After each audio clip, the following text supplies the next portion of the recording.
Dear ladies and gentlemen, my name is Christina Klasen and I'm working as a sales manager for Particle Metrix. Today I would like to show you our latest news with the title Improvements in Fluorescent Nano Tracking Analysis. To bring all of us on the same level, I start with a very short introduction about NTA in general. Nano tracking analysis describes a video microscope technique. Our sample is injected into the measurement chamber. Then we have one or more lasers giving light to our sample. All particles in the sample scatter light coming from the laser into all directions. In 90-degree angle, we have an objective followed by a high-sensitive CMOS camera detecting the scattered light coming from the particles. By following the movement of the particles, we can analyze their size, we get to know their concentration, and we can analyze their zeta potential and identify subpopulations. In case we are interested in special subpopulations, we can use a slide-in fluorescent filter and analyze only our particles of interest. That makes very specific analysis possible. Our actual highest equipped system is the ZetaView Quad, with 4 different lasers from violet to red. So we can analyze the scatter in 4 different fluorescent channels out of one sample. Here we have an example of mesenchymal stem cells, derived vesicles, which we stained with antibodies directed against CD9, CD41, CD63 and CD81. As you can see here, we found all markers to be present on at least some EVs. We can calculate the percentage of the positive stained vesicles. We know that we found 41% being positive for CD41. These are assumed to be platelet-derived. Then we have 9% of our vesicles being positive for CD63. They are assumed to be exosomes. We would now like to assume that 9% of all analyzed vesicles are platelet-derived exosomes. But is this true? That would mean that we have this situation here, a co-expression of both markers. But we all know that the situation can be like this as well, a separate expression of different vesicles. Since we have to analyze one channel after another, we cannot do colocalization, but why not? Well, that has a simple technical reason. The alignment of both lasers was parallel, but not identical, what resulted in a slightly different measuring volume, as you can see here for the blue and the red laser. And therefore, we were not able to identify the same particle in both channels.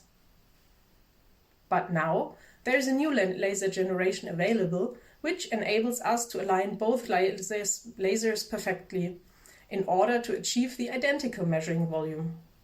As you can see here in this short video showing the shift between the blue and the red laser in scatter mode, we can easily identify the very same particle in both channels, which is, I think you agree, the basic requirement for colocalization analysis.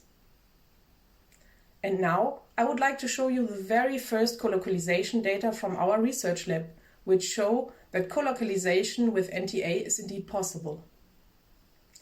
We are starting with the analysis of rainbow beads, which can be excited with the blue and the red laser. In this video you see the particles first in scatter mode, here, then in the blue fluorescent channel and then in the red fluorescent channel. Please have a look at the particles in the circles here. We can identify them in all 3 channels, proving that colocalization is possible with the ZetaView. But of course, we know that beads are artificial and their fluorescence is in any case much brighter and more stable than the fluorescent staining of any biological sample. So we come to the next approach. These are double-stained liposomes. We stained them with 2 membrane dyes, cell mask green for the blue and cell mask deep red for the red channel. We used 2 different samples which we stained in different concentrations. In both samples, roughly 50% were stained with cell mask deep red and therefore visible in the red channel. In sample A, only 9% was stained with cell mask green and therefore visible in the blue channel. In sample B, the percentage of cell mask green stained particles was 80%.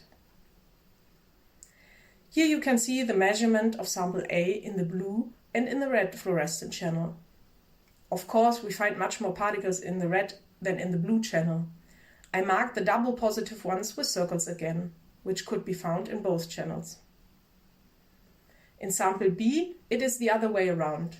The amount of particles is higher in the blue channel, which is in accordance to our staining.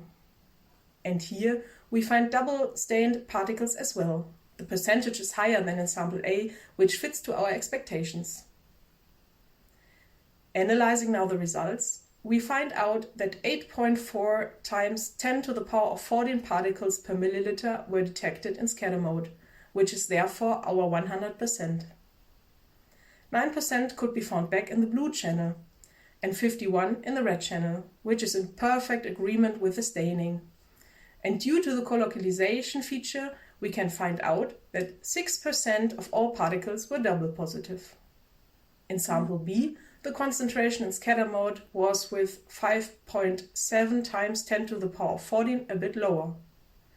We found 81% of all particles back in the blue channel and 53 in the red channel, and 40% of all particles were double positive in the blue and in the red channel.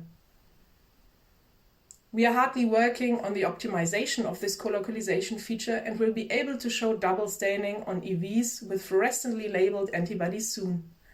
The feature itself will be available in early 2022. That brings me to the end of my talk. Thank you very much for your attention. I hope to see you next year in person again. If you have any kind of question, I would be happy if you get in touch with me. Bye!